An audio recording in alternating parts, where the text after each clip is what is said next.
رائحة طيبة كأنها رائحة أخي وابن عم رسول الله.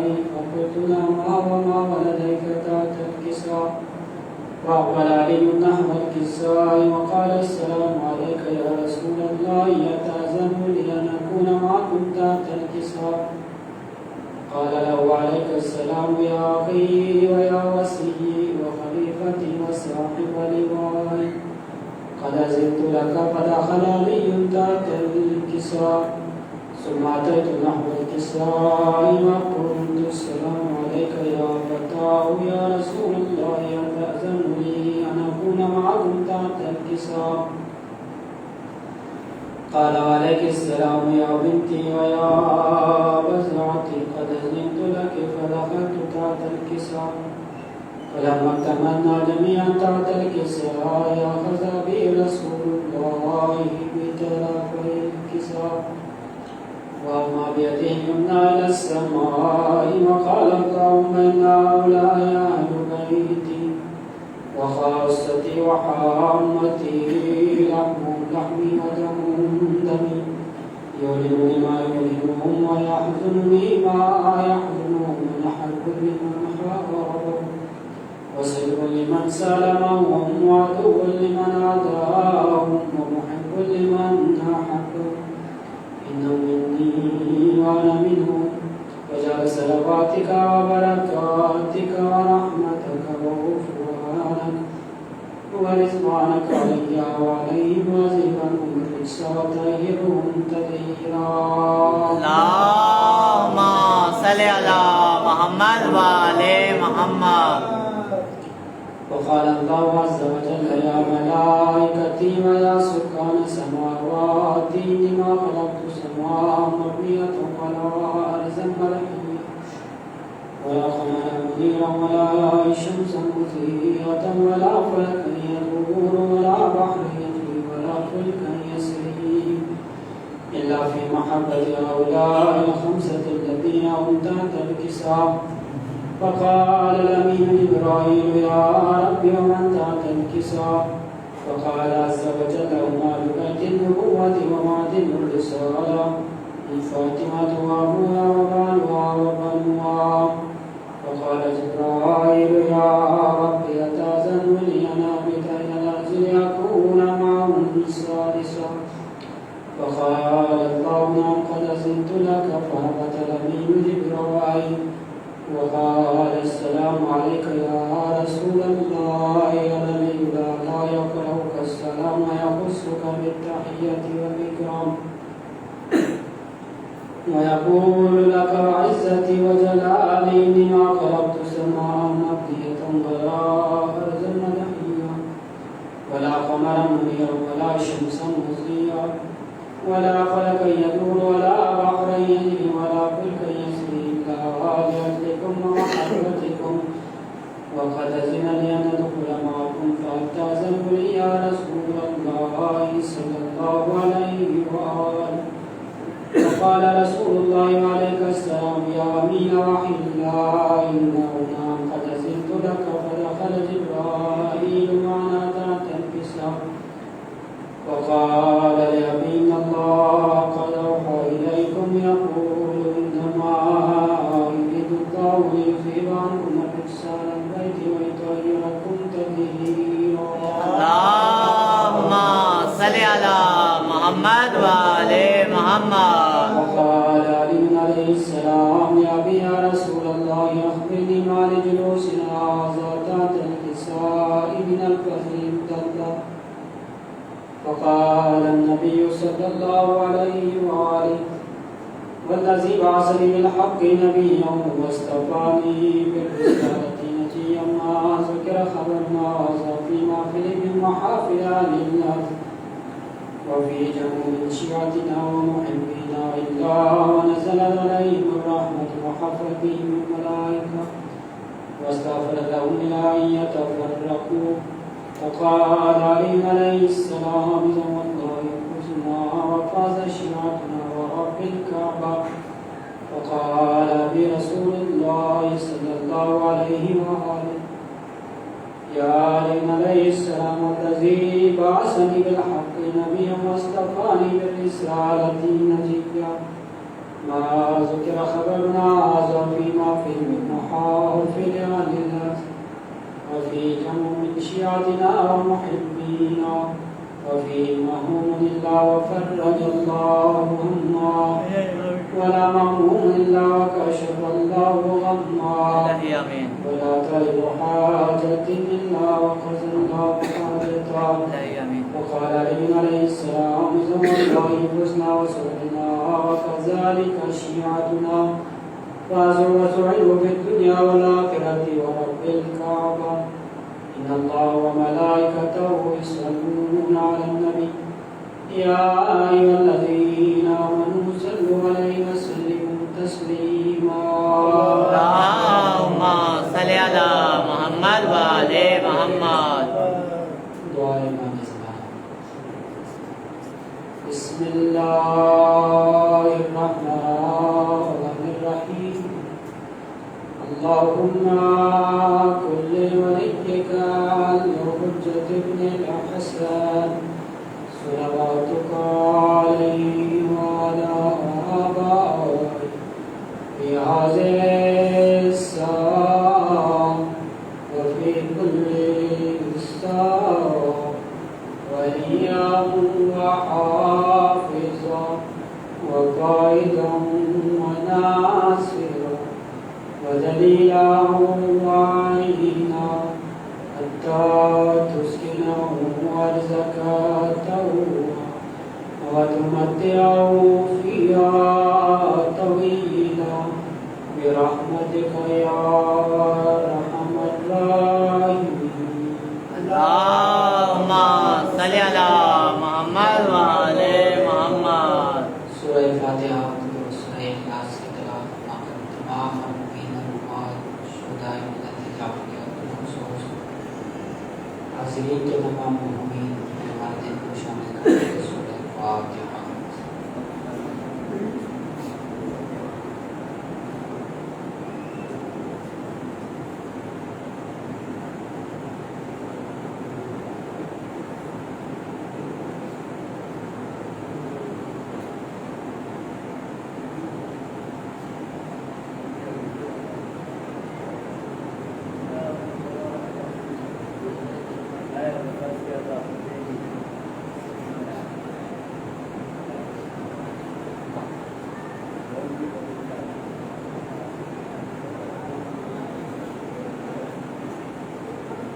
محمد والے محمد پر صلوات. اللهم صل على محمد وآل محمد.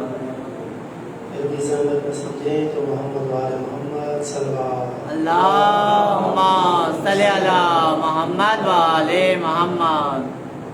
رب عزت جلال کی بارگاہ میں دعا کے چکشا آپ لوگوں کی نظر. اے میرے اللہ، اے میرے اللہ، یا اللہ، یا اللہ، اے میرے اللہ، اے میرے اللہ، تجھے واسطہ محمد کا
تیرے سوا ہے مشکل کشا میرا مولا یا اللہ یا اللہ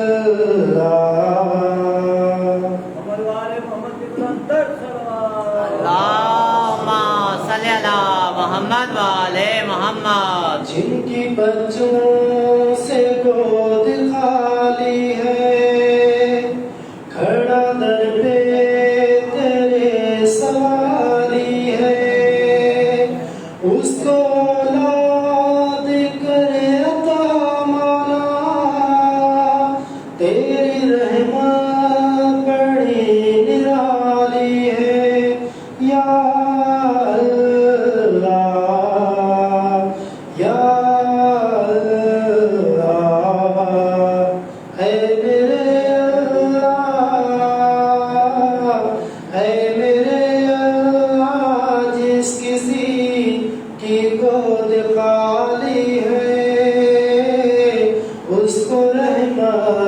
سے اپنی اولاد کرے عطا مولا یا اللہ یا اللہ یا اللہ یا اللہ دل کی پوری میری یہ حسرت ہو روز مولا رضا کی زیارت ہو روز سپنے میں کربلا دیکھوں مجھ پہ ایسی کوئی عنایت ہو یا اللہ یا اللہ اے میرے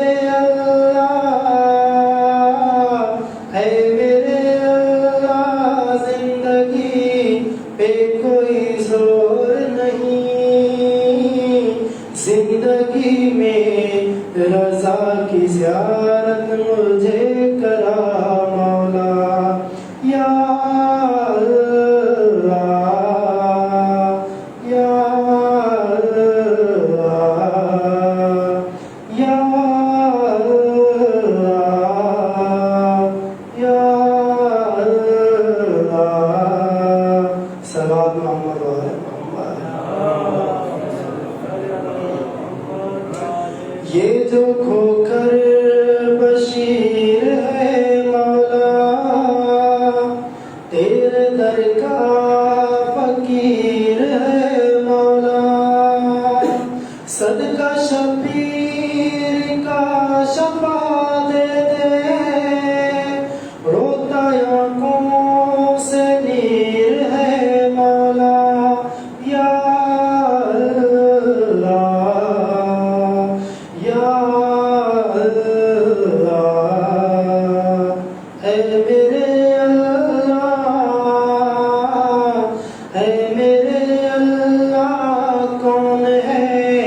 جہاں میں تجھ جیسا کر دردوں کی کون تیرے سوا دوا مولا یا اللہ یا اللہ یا اللہ یا اللہ خاندان زہرا پر سلام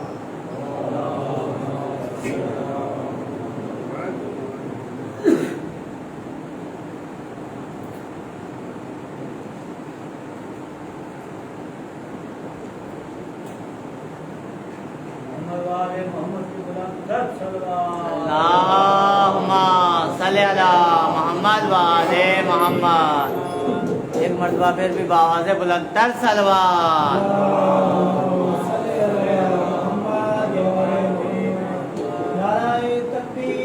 اللہ اکبر اللہ اکبر یا رسول اللہ یا رسول اللہ یا علی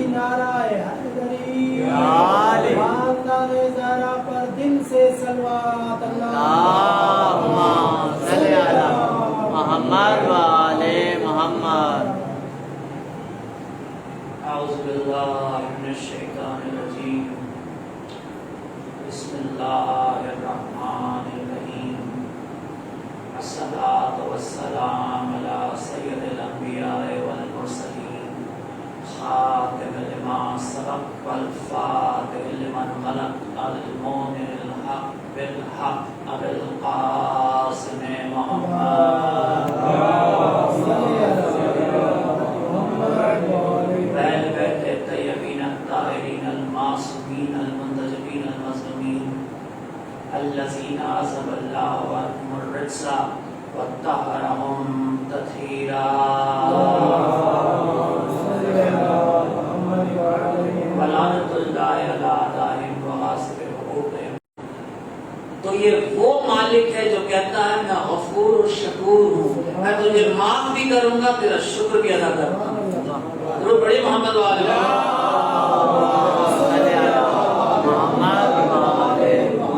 اسی لیے اللہ نے جناب ابراہیم کو کہا ابراہیم تو اپنی ذات میں قوم ہے. وہ جو ریوڑ کی طرح بڑھتے جا رہے ہیں مگر ان کے کردار میں، ان کے خوف خدا میں کوئی اضافہ نہیں ہو رہا. ان کو تو میں جڑ سے اکھاڑ کے پھینک دوں گا. باقی تیری نسل رہے گی، باقی تیرا نام رہے گا، اور میرے آنے والے نبی تیرے نام سے پہچانے جائیں گے. تو پتہ چلا کہ انسان تعداد سے نہیں اپنے کردار سے زندہ رہتا ہے اللہ کے نزدیک. کیونکہ اللہ نے سورہ جاسیہ میں کہا، سورہ جاسیہ 45واں سورہ ہے قرآن میں، سورہ نور جس کی ہم ابھی بات کر رہے ہیں 71واں سورہ. عجیب و غریب آیت سورہ جاسیہ کے اندر ایک موجود ہے. اللہ فرماتا ہے تم کیا سمجھتے ہو،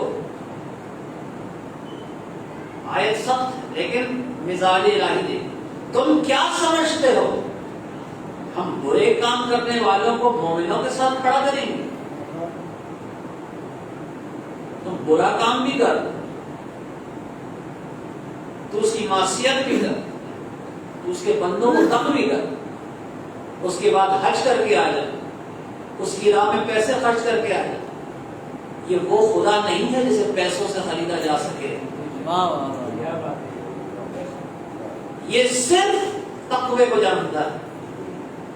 اللہ کو اس چیز سے کوئی مطلب نہیں کہ کون کتنا حسین ہے، اللہ کو اس چیز سے کوئی مطلب نہیں کہ کون کتنا امیر ہے، اس کو اس سے بھی کوئی مطلب نہیں کہ کون کتنا غریب ہے، اس کو اس سے بھی کوئی مطلب نہیں کون کتنا مظلوم ہے. اس نے کسی کو نہیں بخشا. اگر امیر یہ سمجھ رہا ہے کہ اس کی دولت کی بنیاد پر اس سے کوئی اچھا سلوک ہوگا، غلط سمجھ رہا ہے. اور اگر غریب یہ سمجھ رہا ہے کہ اس کی غربت کی وجہ سے اس کے ساتھ کوئی بہتر سلوک ہوگا، وہ بھی غلط سمجھ رہا ہے. اللہ انسان کو صرف اس کے تقوی سے پہچانتا ہے، اور اسی لیے اس نے جس حق کے امام کو ہماری طرف بھیجا اس کو اللہ کے رسول نے کہا یہ ہے امام المتقین. یعنی علی کسی قوم کا امام نہیں. کہہ سکتے تھے امام المسلمین، امام المومنین، امیر المومنین، لیکن جب امام کی بات آئی کون چلے گا علی کے پیچھے، تو کہا یہ امام المتقین ہے. برے کام کرنے والا اس کے پیچھے نہیں چل سکے، اس کے وارے میں نہیں ہے، اس کے بس میں نہیں ہے کہ علی کے پیچھے چلے. کیونکہ علی کا راستہ صراط مستقیم، علی کا راستہ بہت مشکل راستہ. اللہ فرماتا ہے تم کیا سمجھتے ہو کہ میں برے کام کرنے والوں کو مومنوں کے ساتھ کھڑا کروں گا؟ نہیں.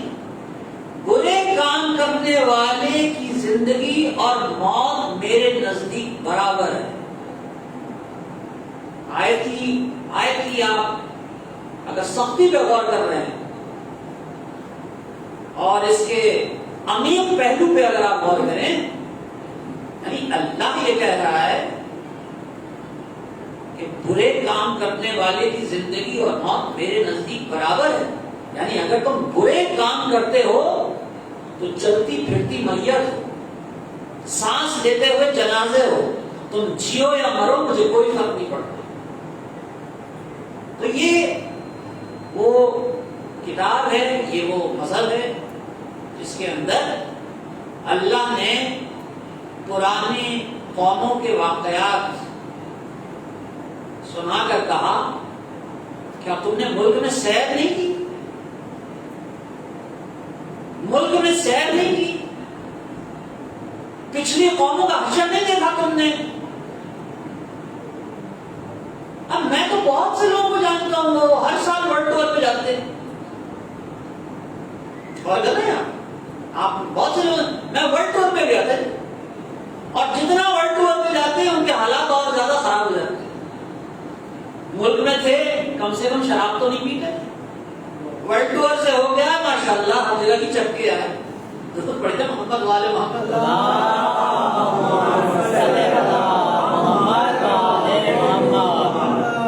کچھ ایسی منحوس چیزیں ہوتی ہیں جن کا نام ممبر سے نہیں لیا جاتا، اور اگر لینا پڑ جائے کبھی تو پھر فوراً ضرور پڑ کے اپنی زبان صاف کی جاتی، تو یہ ایک انتہائی منحوس چیز ہے۔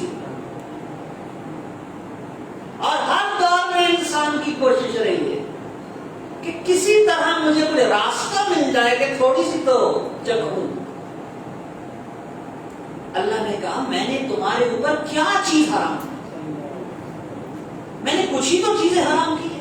میں نے خون حرام کیا، میں نے ایک اور چیز حرام کی تمہارے اوپر، باقی تو سب میں نے تمہیں دے دیا، کھاؤ پیو، اس کے بنائے ہوئے راستوں پہ چلو، مگر یہ نہ بھولنا کہ تمہیں ایک دن قبر سے نکل کر اسی کے پاس جانا۔ دنیا میں رہو، دنیا تم میں نہ رہے۔ تو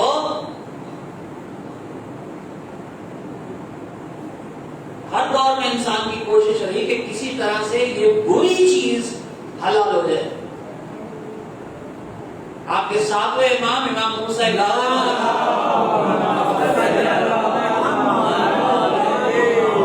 زمانے میں بادشاہ نے خط لکھا مولویوں کو، یہ بڑے ہر دور میں مسئلہ رہا ہے کہ بعض مولوی سب کی بات نہیں کر رہا، بعض مولوی جو ہے انہیں بڑا مزہ آتا ہے اگر بادشاہ کو خط لکھے۔ حالانکہ اللہ نے کہا ہے کہ میں نے پتھر بنائے بڑے سخت، میں نے پتھر بنائے بڑے سخت، لیکن ان پتھروں میں ایک کوالٹی، ان پتھروں میں ایک بات ہے، یعنی آپ اگر کسی ماہر جو لوگ زمین کو اسٹڈی کرتے ہیں، پڑھتے ہیں، آپ ان سے جا کے پوچھیں، وہ آپ کو پتھروں کی پتہ نہیں کتنی قسمیں بتا دیں گے۔ پتھر کس رنگ کا جب ہوتا ہے تو وہ اتنا سخت ہوتا ہے، وہ اتنا پرانا ہوتا ہے، پتھر اس رنگ کا بھی ہوتا ہے، ہم تو سمجھتے تھے پتھر سے براؤن ہوتا ہے، لیکن وہ کہتے ہیں نہیں، پتھر مختلف ہوتے ہیں، کالے بھی ہوتے ہیں۔ تو اللہ نے کہا کہ ہم نے پتھر بنا، پتھر بڑا سخت ہوتا ہے، لیکن پتھروں میں کوالٹی یہ ہوتی ہے کہ کبھی کبھی ان سخت پتھروں کے اندر سے پانی نکل آتا ہے، دیکھنے میں کتنا سخت اور اندر سے پانی نکل رہا ہے۔ دوسری کوالٹی پتھر کی دیکھیں، پتھر کو پڑوایا ہے، پتھر کو پکوایا ہے، مگر پھر پتھر کی تعریف نہیں کی ہے، کیوں؟ کیونکہ حجر اسود کو بھی تو رکھنا تھا، تو کہا کہ پتھر اتنا سخت ہوتا ہے لیکن کبھی کبھی اس میں سے پانی نکل آتا ہے۔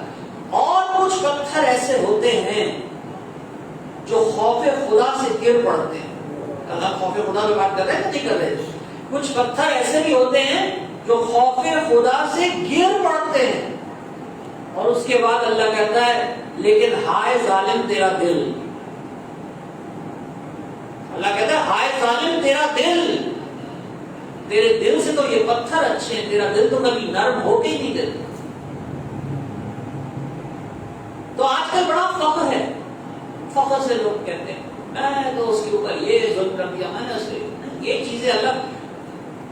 تو اللہ کے رسول سے پوچھا گیا کہ یہ دل سخت کیسے ہوتے ہیں؟ اب یہ اللہ کے رسول کی حدیث ہے، اللہ کے رسول کی بات ہے، ایز اٹ از جیسی آپ تک پہنچا کہ یہ دل سخت کیسے ہوتے ہیں؟ اب دو چیزوں سے پہلی چیز بےہودہ گفتگو سننے سے، بےہودہ گفتگو سننے سے، کیا کرنے سے؟ بےہودہ گفتگو سننے سے۔ جو بےہودہ گفتگو کر رہا ہے اس سے کلام نہیں، خطاب ہی نہیں، ہٹو۔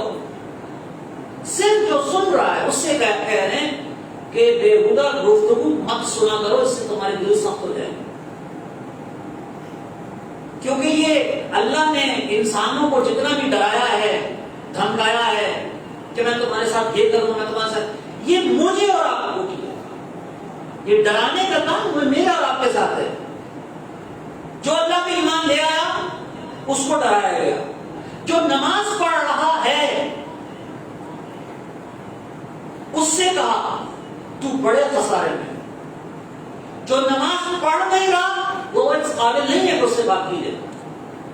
بات سمجھ رہے ہیں؟ تو جو بےہودہ گفتگو سن رہا ہے، آپ ایک فلم دیکھ رہے ہیں جس میں بےہودہ گفتگو ہو رہی ہے، تو اللہ آپ سے کہہ رہا ہے مت سنو، دل سخت ہو جائے گا۔ جو فلم میں کام کر رہا ہے اس سے کوئی کلام نہیں ہے، تو جا، تو اس لائق نہیں ہے کہ تجھ سے بات کی جائے۔ تو یہ ڈرانے کا کام، یہ جو مغفرت کی باتیں کی گئی ہیں، ڈرانا اور خوشخبری، یہ صرف ان کے لیے جو ایمان ہے۔ پہلی چیز کیا کہی؟ کہا کہ بےہودہ گفتگو سننے سے دل سخت ہو جاتے ہیں۔ تو اب معصوم سے پوچھے جا کر کہ اگر بےہودہ گفتگو نہ سننی ہو تو کیا کرے؟ بھئی ایک ماحول ہے، ایک ماحول بن گیا کہ جس میں گفتگو ہی بےہودہ ہو رہی ہے۔ اب بیچارہ مومن کیا کرے؟ اس نے سن بھی لیا، اب وہ بےہودہ گفتگو سننا بھی نہیں چاہ رہا، وہ چاہ بھی رہا ہے کہ بےہودہ گفتگو کا اثر اس کے اوپر نہ ہو۔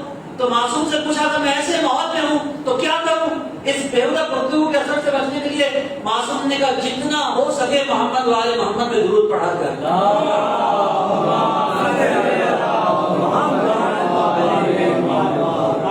جتنا ہو سکے محمد والے محمد پہ درود پڑھا کر۔ آپ بیٹھے ہیں، کوئی کام نہیں ہے، کوئی ضرورت نہیں موبائل کی طرف دیکھنے کی، درود پڑھے محمد والے محمد۔ آپ کے پاس پڑھنے کے لیے اتنا ہے کہ آپ کے پاس بولنے کا ٹائم ہونا ہی نہیں چاہیے۔ آج مجلس کے اختتام سے پہلے ہم ایک امام کی دعا پڑھنے کی عزت حاصل کریں گے۔ میری آپ سے اپیل ہوگی کہ میرے ساتھ وہ دعا پڑھیں اور غور کر کے پڑھیں کہ امام نے کیا کیا خزانے آپ کو دیے ہیں، اور ہم ان خزانوں سے استفادہ نہیں کر رہے۔ اگر ہم ان خزانوں سے استفادہ کرتے تو ہم امیر ہوتے۔ امیر کا مطلب سمجھ گیا؟ ہمارے کردار وہ ہوتے کہ دنیا ہمیں دیکھ کے کہتی تو کس نبی کا ماننے والا، کیونکہ دنیا کی عادت ہے کوئی جا کے کتاب نہیں دیکھتا، وہ امت کو دیکھ کے اندازہ لگاتے ہیں نبی کیسا تھا۔ اسی لیے معصوم کہتے ہیں وہ عمل اختیار کرو کہ تم ہماری زینت بنو، تمہاری وجہ سے ہماری ذلت نہ ہو۔ آج اللہ کے رسول کے خلاف جو دنیا کر رہی ہے، جو باتیں لکھی جا رہی ہیں، اس میں ان کی شیطانی ہے، وہ دشمن ہیں اور وہ کبھی اللہ کے رسول کے دوست نہیں ہو سکتے۔ لیکن مسلمان کیا کردار پیش کر رہے ہیں؟ کیا آپ سوچ سکتے ہیں کہ کسی کے ساتھ آپ 40 گھنٹے بیٹھیے، کسی کے ساتھ آپ 40 گھنٹے بیٹھ جائیے اور 40 گھنٹے کے بعد آپ کہیں جو 40 گھنٹے میں نے گزارے ہیں اس میں ذرا میرا کوئی ایپ دیکھا ہو تو بتا۔ یہ جملہ کوئی انسان کسی سے بول نہیں سکتا، یہ جملہ کسی نے کسی سے نہیں کہا۔ آپ 1 گھنٹے بھی کسی کے ساتھ اگر بیٹھ جائیں تو آپ کے 10 ایپ ہی ظاہر ہو جاتے ہیں۔ پوری کائنات میں ایک انسان گزرا ہے محمد مصطفیٰ جس نے کہا 40 سال میں تمہارے ساتھ رہا، اگر ایک ایپ دیکھتا ہے تو بتاؤ۔ درود پڑھیے محمد والے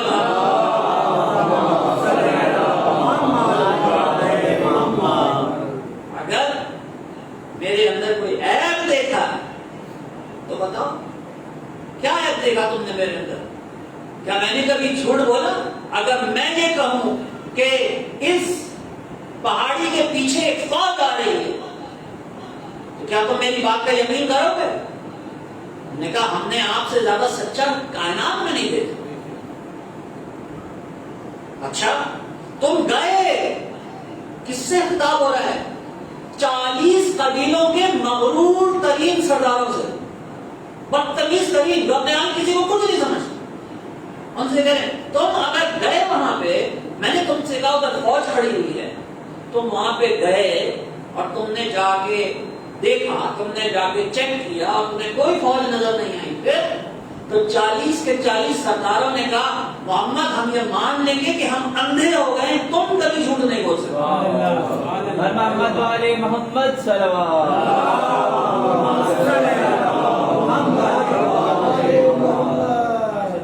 یہ مذہب آیا تھا میرے کارواں بننے کے لیے، آج یہ گردے کارواں بھی نہیں۔ یہ کیسے ہو گیا؟ یہ اس لیے ہوا کہ مومن نے علی کا راستہ چھوڑ دیا، قرآن کا بتایا ہوا راستہ چھوڑ دیا، رسول کا بتایا ہوا راستہ چھوڑ دیا۔ ایک انسان دن بھر گھوم پھر کے آئے، سانپ جنگل میں گھومتا پھرتا ہے، رات ہوتی ہے وہ اپنے دل میں جا کے سو جاتا ہے، بھیڑیا سارے دن شکار کرتا ہے، خون بہاتا ہے، رات ہوتی ہے مزے سے سو جاتا ہے۔ اگر انسان بھی سارے دن گھومتا پھرتا ہے اور رات کو یہ بغیر سوچے سو جائے کہ میں نے آج کیا کیا، کتنا اچھا کیا کتنا برا کیا، تو سانپ میں، بھیڑیے میں اور انسان میں فرق کیا؟ یہ انسان، اور اگر آپ آل محمد کے ماننے والے ہیں، آپ کو معلوم ہے آپ کے ائمہ نے ہر دن کی نہیں، ہر دن کی نہیں، ہر گھنٹے کی دعا سکھائی، کیونکہ ہر گھنٹے شیطان حملہ کر رہا ہے، ہر گھنٹے کی دعا ہے۔ صبح کی دعا علی کے واسطے سے، اس کے بعد امام حسن کے واسطے، اس کے بعد امام حسین کے واسطے سے، مغرب کا ٹائم ہو تو 12ویں امام کے واسطے، درود پڑھیں محمد والا۔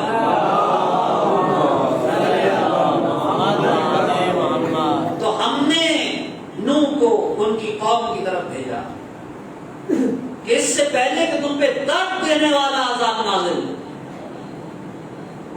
ہم سے ڈر جاؤ، اس عذاب سے ڈرو۔ اللہ کبھی نہیں چاہتا تھا کہ کوئی جہنم میں جائے، اس نے شیطان کو بھی یہ سوچ کے خلق نہیں کیا تھا کہ بہتاتا پھرے گا، وہ نہیں چاہتا۔ یہ انسان خود ہے کائنات کا سب سے مشکل کام جہنم میں جانا ہے۔ چاند میں جانا آسان ہے، جہنم میں جانا بہت مشکل ہے، اور اس جہنم کو کمانے کے لیے انسان صبح سے شام تک محنت کرتا ہے۔ اللہ کہتا ہے اس کی حالت دیکھو، اس کی حالت دیکھو، آخرت بیچ کے دنیا خریدتا ہے، اس کو آج تک تجارت کی تمیز نہیں آئی۔ یعنی آپ اور چیزیں کہ دوسرے کو لوٹ رہے ہیں، بیوہ کی فائل روک رہے ہیں، دھڑلے سے دن دہاڑے رشوت لے رہے ہیں، اور سمجھ رہے ہیں میں بہت عقل مند ہوں، ہنس رہے ہیں، میں نے اس کو بیوقوف بنا لیا، ہنس رہے ہیں، میں نے اس کی مجبوری سے وعدہ اٹھا لیا، اسپتالوں میں چلے ہم تو فیس دے دیتے ہیں لوگ تو فرما رہی ہیں میں نے 12 لاکھ روپے خرچ کیے اپنے اوپر اس ڈگری کو لینے کے لیے، تو میں نہ لوں پیسے، میں نہ کرنا ہوں، میں دوسروں سے نہ لوں۔ مر مٹنے کا مقام ہے، دفن ہو جانے کا مقام۔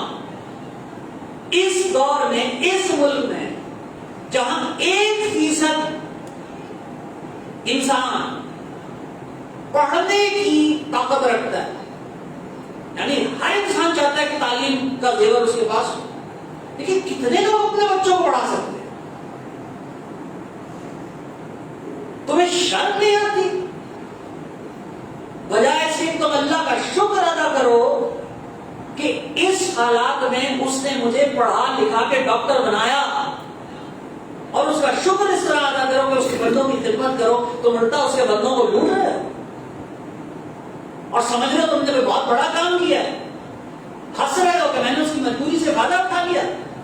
آیت موجود ہے قرآن میں ایسے لوگوں کے لیے، یہ سمجھتے ہیں کہ یہ دوسروں سے ہنسی کر رہے ہیں، اصل میں اللہ ان سے ہنسی کر رہا ہے۔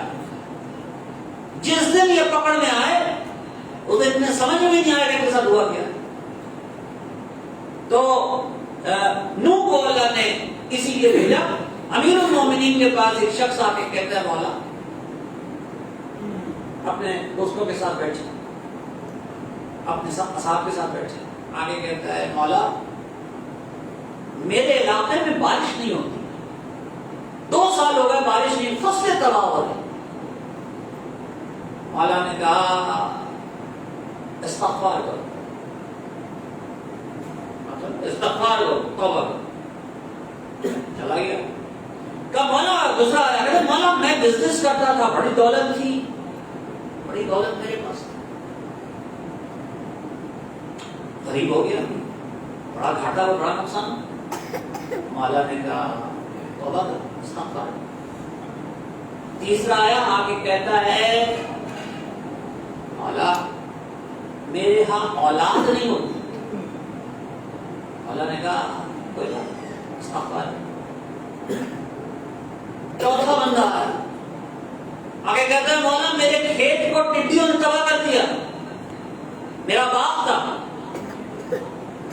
ٹڈیوں نے تباہ کر دیا۔ مولا نے کہا توبہ، استغفار۔ پانچواں آیا، اس نے آگے کہا ہمارے گاؤں کے پاس دریا بہتا تھا، سوکھ گیا۔ مولا نے کہا جاؤ اپنے لوگوں سے استغفار کرو۔ جب 5 لوگوں کو ایک جواب دے دیا، ایک ساتھی پوچھ، انہوں نے سوال کیا، انہوں نے کہا مولا 5 مختلف لوگ آئے، 5 کا ان میں سے کسی کا مسئلہ دوسرے کے مسئلے سے نہیں ملتا، اور آپ نے 5 مسئلوں کا ایک ہی جواب دیا، توبہ کرو، استغفار کرو۔ تو مولا نے کہا تم نے سورہ نوح نہیں پڑھی؟ نوح نے آ کے اپنی قوم سے کہا اے میری قوم توبہ کرو، اگر تم توبہ کرو گے تو اللہ تم پر موسلادھار بارش برسائے گا، اللہ تمہیں مار دے گا، اللہ تمہیں بیٹے دے گا، اللہ تمہارے دریاؤں میں پانی بھر دے گا، اللہ تمہیں باغات عطا کرے گا۔ اور محمد والی محمد صلی اللہ علیہ محمد۔ کہنے لگے کہ ہم تو سورہ نوح کئی روز پڑھتے ہیں، مہینے میں کئی بار پڑھتے ہیں، لیکن جس طرح آج آپ نے سمجھایا ہماری سمجھ میں کبھی اس طرح سے بات پہلے نہیں آئی۔ تو نوح کی قوم کے بارے میں 1-2 چیزیں سمجھ لیجئے، کیونکہ اب ہم یہ کہہ رہے ہیں کہ نوح نے ہم کو سمجھایا قوم کو اور کہا کہ اگر تم استغفار کرو گے تو یہ 5 نعمتیں بھی تم کو ملیں گی۔ اس کے بعد وہ کہتے ہیں تم کو آخر کنواں کیا ہے؟ کبھی کبھی آپ کا بھی دل چاہتا ہوگا، کوئی آدمی کھڑا ہوا غلط کام کر رہا ہے تو کبھی کبھی جی چاہتا ہے کہ جا کے اسے پوچھے تمہیں ہوا کیا ہے؟ کوئی کسی یتیم بچے کو مار رہا ہے تو جی چاہتا ہے جا کے پوچھے کیا ہوا ہے؟ تو بھول گیا کہ اللہ نے کیا کہا ہے؟ جو یتیم پہ ہاتھ اٹھائے گا اس سے بدلہ میں خود لوں گا۔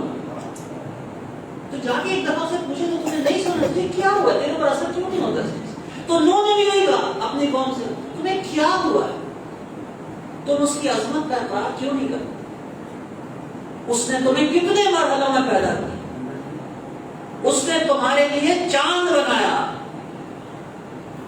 اس نے تمہارے لیے سورج بنایا۔ اچھا چاند عجیب چیز ہے، چاند جو ہے یہ عجیب چیز ہے۔ چاند کتنے ہوتے ہیں جی؟ مہینے میں دن کتنے ہوتے ہیں؟ 30۔ اور چاند کتنے ہوتے ہیں؟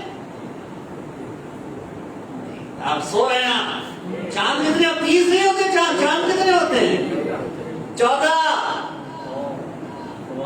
ستارے بھی 14، چاند بھی۔ ہم تو صرف ستارے بہت ہوتے ہیں، آسمان میں بہت سے ستارے ہوتے ہیں، لیکن ہم صرف 14 ستاروں کو جانتے ہیں۔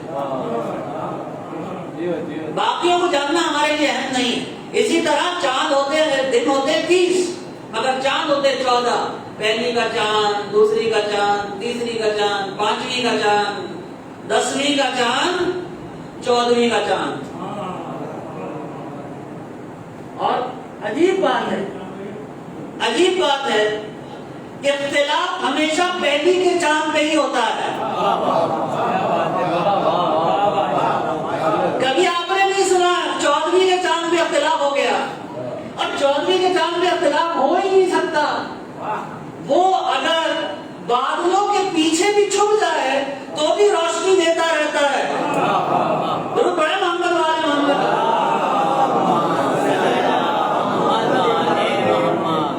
تو اختلاف ہمیشہ ہوتا ہے پہلی کے چاند پر. اور پہلی کے چاند کا جو اختلاف ہے وہ کوئی نئی چیز نہیں. پتہ نہیں آپ کیا سمجھ رہے ہیں، میں تو رمضان والے چاند کی بات کر رہا ہوں جس پر پی ٹی وی والے جھگڑا کرتے ہیں، میں اس کی بات کر رہا ہوں. تو یہ جھگڑا کوئی نیا نہیں ہے پہلے کے چاند والا. یہ رسول خدا کے زمانے میں بھی ہوا ہے. اللہ کے رسول سے لوگوں نے آگے کہا یا رسول اللہ آپ بتائیے آج ہم روزہ رکھیں یا نہ رکھیں، چاند ہوا یا نہ ہوا، آج ہم روزہ رکھیں یا نہ رکھیں. اب ہمارے جب یہ جھگڑا ہوتا ہے تو ایک مسجد والا کہتا ہے رکھو، دوسرا مسجد والا کہتا ہے نہ رکھو. اللہ کے رسول نے مسئلے کو کیسے حل کیا؟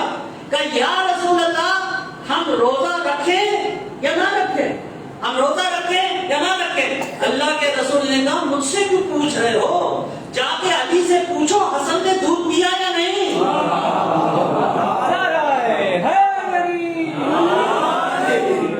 درود پڑھیں محمد والے محمد. تو 300 سال جناب نوح نے اپنی قوم کو سمجھایا تھا سیدھے راستے پہ آ جاؤ، اس راستے پہ آ جاؤ جو صراط مستقیم ہے. صراط مستقیم بڑا مشکل راستہ ہے. علی کا راستہ بالکل آسان نہیں جناب. اگر آپ یہ سمجھیں کہ اس میں کوئی آسانی ہے تو بھول جائیے. ایک جنگ ہوئی بڑی شدید، امیر المومنین اس جنگ میں اپنے طرف سے لڑ رہے اور دوسرے ان کے مخالف لڑ رہے. تو یہ جنگ کافی عرصہ چلی. اب امام کا طریقہ یہ ہوتا ہے کہ وہ دعوت دیتا ہے کہ بھائی میری مدد کے لیے آنا چاہے وہ رضا کرانا آئے. امام کو وہ لوگ نہیں چاہیے جو زبردستی ہیں. امام حسین نے بھی ہر جگہ دعوت دی، 72 آئے ٹھیک ہے. تو امیر المومنین نے بھی دعوت دی کہ آئیے میرا ساتھ دیجیے، میری مدد کریے. ایک قبیلہ آیا، قبیلہ حزب نہیں قبیلہ. اس کے جو لیڈر تھا اس کا نام تھا نجاشی. ایک نجاشی بادشاہ، ایک نجاشی یہ مدد کے لیے یہ الگ. نجاشی نوجوان تھا، بڑا اچھا لڑنے والا تھا، اور بعض روایات میں ہے کہ 10,000 فوجی اپنے ساتھ لے کے آئے اور بڑا اچھا وہ لڑے. ماہ رمضان آ گیا، لڑائی جاری تھی، شہر رمضان آ گیا. یہ جو آپ سنتے ہیں نا کہ مسلمانوں نے آپس میں طے کیا ہے کہ رمضان میں نہیں لڑیں گے. بھائی مسلمانوں کو تو اللہ کے رسول نے پہلے ہی کہا تھا آپس میں نہیں لڑنا، یہ رمضان میں کیا نہیں لڑیں. اگر جہاد ہو رہا ہے تو رمضان میں بھی ہوگا. اللہ کے رسول نے جنگ بدر رمضان میں لڑی تھی، اسی طرح امیر المومنین نے جنگ جو ہے رمضان میں لڑی. کوئی مسئلہ نہیں، آپس میں لڑنا نہیں ہے. لیکن اگر جہاد ہوگا تو پھر وہ اس کے لیے کوئی مہینہ طے نہیں ہوگا. دن کو جہاد ہوا، دن کو لڑائی. جب دن کی لڑائی ختم ہو گئی، افطار ہوا. نجاشی کا ایک عیسائی دوست، ارے بڑے لوگ جب ہوتے ہیں تو ان کے بڑے بڑے قبیلوں میں دوستی ہے، تو اس کا ایک دوست تھا وہ عیسائی. نجاشی کو وہ دوست ملا شام کے ٹائم، وہ اسے اپنے علاقے میں لے گیا. وہاں وہی چیز جس کا ذکر ابھی ہو رہا تھا وہ موجود تھی، غیر مسلم. تو اس نے نجاشی کو دعوت دی، کہا بھی تھوڑا سا چکھو، تم بھی چکھو. اب یہ ذہن میں رکھیے گا کہ یہ امیر المومنین کی طرف سے لڑ رہا ہے اور 10,000 فوجی اپنے ساتھ لے لیا. کہا بھائی چکھو. انہیں چکھا. جب چکھا تو ذرا اچھا لگ گیا, تھوڑی سی چڑھ گئی. اب جب چڑھی تو انہوں نے اور چڑھا لی. اب وہ جب پی گئے تو آؤٹ ہو گئے. آؤٹ ہوئے مدینے کے اندر جب آئے, کوفے کے اندر جب آئے تو دماغ ان کا چلا ہوا تھا. جب دماغ چلا ہوا ہوتا ہے انسان کا, تو چلے ہوئے دماغ کا آدمی ہوتا ہے, اس کی کیا نشانی ہوتی ہے؟ وقت وقت کا بہت رکھتا ہے. گلیوں میں کھڑا ہو کے چیخنے لگا. وہ اثر ہو گیا اسی کا, گلیوں میں کھڑا ہو کے چیخنے لگا. اب جو اس نے چیخا تو جو دن بھر کے تھکے ہوئے روزے دار تھے ان کی آنکھیں کھل گئی بیچ رات میں. انہوں نے کہا یہ تو خلیفہ ہے, وقت کا فوجی ہے, اس کو کوئی کیا ہے؟ سب چپ. اب وہ شور مچایا جا رہا ہے, لوگ جاگے جا رہے ہیں, لیکن کوئی کسی کو کچھ نہیں کہہ رہا. میں اس دن بھی کہہ رہا تھا نا, یہ پرانے زمانے میں ہوتا تھا, آج کل ایسا نہیں ہوتا ہوگا یقینا. ٹھیک ہے نا. تو چلا رہا ہے, لوگوں کو نیند خراب کر رہا ہے. صبح ہو گئی, کئیوں کے روزے چھوڑ گئے, روزے قضا ہو. کسی نے اب اس معاملے کا ابھی تک امیر المومنین نے شکایت نہیں کی کسی نے. ایک صحابی نے روزہ نہیں رکھا ہوا تھا, امیر المومنین کو غصہ آ گیا, کیونکہ آپ کو معلوم ہے نا کہ جب ظہور امام ہوگا تو جو بھی شخص 3 روزے بغیر شرعی عذر کے چھوڑے گا اسے موت کی سزا دی جائے. امام کو غصہ آ گیا, امیر المومنین کو غصہ آ گیا کہ تم نے روزہ نہیں رکھا. اب جب وجہ پوچھی تو بتائی, رات کو آپ کا جو یہ جرنل ہے یہ پی کے کیا اس نے روزہ قضا ہو. امیر المومنین نے کہا مجھے ابھی تک کیوں نہیں بتایا, مجھے ابھی تک کیوں نہیں خبر دی؟ جاؤ گرفتار کرو اس کو, اٹھاؤ اس کو جہاں پر بھی, قمیض اتارو, کوفے کے صدر بازار میں باندھ لو اس کو, اور 100 کوڑے کس کس سے مارو. کس کے خلاف حکم جاری کیا جائے؟ امیر المومنین نے اپنے دشمنوں کو بھی سزائیں دی ہیں. امام حسن ایک دربار میں پہنچے, ایک آدمی امیر المومنین کو گالیاں دے رہا ہے. لوگوں نے کہا یہ آپ کے باپ کو گالیاں دے رہا ہے اور آپ چپ سن رہے ہیں. امام حسن نے کہا میں اس کو کیوں جواب دوں, اس بیچارے کا دل دکھا ہوا ہے. میرے باپ نے اس کے باپ کو شراب پیتے پکڑا تھا اور 80 کوڑے مارے تھے. تو امیر المومنین نے اپنے دشمن کو مارا لیکن اپنے دوست کو نہیں بخشا. تو پکڑو اس کو اور 100 کوڑے مارو. لوگوں نے کہا مولا اللہ کے رسول نے شراب پینے کی سزا 80 کوڑے رکھی ہے, آپ 100 کیوں مار رہے ہیں؟ امیر المومنین نے کہا 80 شراب پینے کے لیے, 20 درے اس لیے کیونکہ اس نے روزہ داروں کی نیند خراب کی. جب کوڑے پڑ گئے اس کو, اس کا پورا قبیلہ آ گیا, اس کا پورا قبیلہ آ گیا. کہا تم کیسے آدمی ہو, دن بھر ہم تمہارے لیے خون بہاتے ہیں, رات کو تم ہمیں کوڑے مارتے ہو. امیر المومنین نے کہا تم بھی اٹھو, اپنا لیڈر بھی اٹھاؤ, اپنے 10,000 بھی اٹھاؤ اور اسی کے پاس جاؤ جس کے ساتھ تمہارے لیے لڑتے ہیں. میں اپنے لیے نہیں لڑتا, میں اللہ کے لیے لڑتا. یعنی آپ بھی اتنے حیران ہیں جتنے وہ لوگ حیران ہیں. تو یہ راستہ بڑا مشکل ہے, یہ کوئی آسان راستہ نہیں ہے. یہ جس میں آپ سمجھیں کہ علی کے راستے میں جو چلتا ہے دنیا اسے چھوڑ کے چلی جاتی, لیکن علی کا چاہنے والا ہوتا ہے حنیف. حنیف سمجھتے ہیں آپ, پوری دنیا کہتی رہے تو سیدھا راستہ چھوڑ دے, اس کا چہرہ ہمیشہ علی کے راستے کی طرف ہوتا ہے. اسی لیے اللہ کے رسول نے کہا علی تیری حیثیت اس مذہب میں وہی ہے جو کعبے کی طرف ہے, مومن جہاں بھی رہے گا اس کا رخ تیری طرف رہے گا. رخ پڑھے محمد والے محمد.